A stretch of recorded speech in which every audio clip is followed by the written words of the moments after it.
Okay, guys, so now we're going to take a look here at our biodigital platform we're going to use to look at muscles.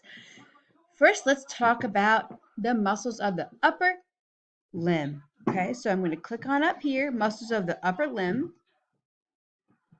Okay, so these are the muscles of our upper limb. We would also call them the muscles of the pectoral girdle. Here's our pectoralis major on the right and the left side. So these are muscles that have their, as we just talked about in our lecture, they're going to have their origin here on the sternum, and then we're going to be inserting over here on the humerus.